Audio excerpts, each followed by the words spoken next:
Són els quadres de Juan José Soriano. No és la seva primera exposició a la Pobla, però esta la fa de manera individual. La preparà durant l'últim any i mig i cada vegada té més afició i busca més temps d'on siga per a poder pintar. Jo de sempre he pintat, però últimament m'ho estic agarrant més en sèrio i faig més exposicions. Normalment en diumenges, dissabtes i en vacacions procure aprofitar el temps per pintar tot el que puc. I en este temps ha pintat una trentena de quadros que ara podem veure a la Casa de la Cultura. Des de l'última vegada que exposava han canviat el seu estil. Des de l'hiperrealisme d'aleshores, ara busca noves tendències. Estava fent un hiperrealisme així prou depurat i agarrant uns camins més moderns per evolucionar. Uns camins que l'han portat cap a la natura, o més bé, cap a la crítica de la poca cura que la societat té cap al medi ambient. I és que, tot i que són quadres que busquen parlar de medi ambient, el color verd apenes es deixa veure. És un poquet crítica al mig ambient i se veu reflejat en els paisatges, en què desapareix pràcticament el color verd.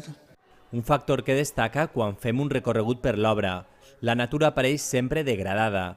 Ho poden veure en quadres com este desert, un dels favorits de Soriano.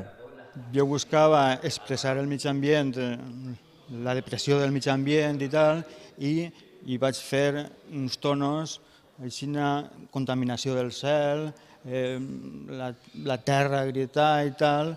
Ahí és una tècnica prou variada, que n'hi ha óleo, n'hi ha acrílic i també paper.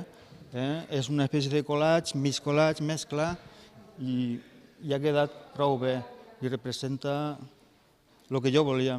O este altre, on predominen els contrastos. Este és un poc més vanguardista, diguem, i fusiona el blanc i el negre en aquests tonos òxids. Tot fent servir diferents tècniques amb una sola finalitat, expressar la seva visió de la natura. És una varietat de tècniques, per exemple, el collage en paper, l'arruga, i tant com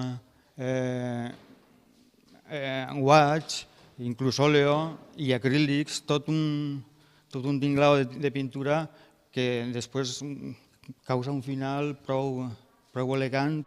Uns quadres que el seu autor assegura provoquen diferents interpretacions als espectadors. Una sensació bona, sí, perquè tenen diverses lectures cada persona dels quadres i com són fantàstics també, i se'n van en bona cara. L'exposició la poden visitar fins el 27 de novembre a la Casa de la Cultura.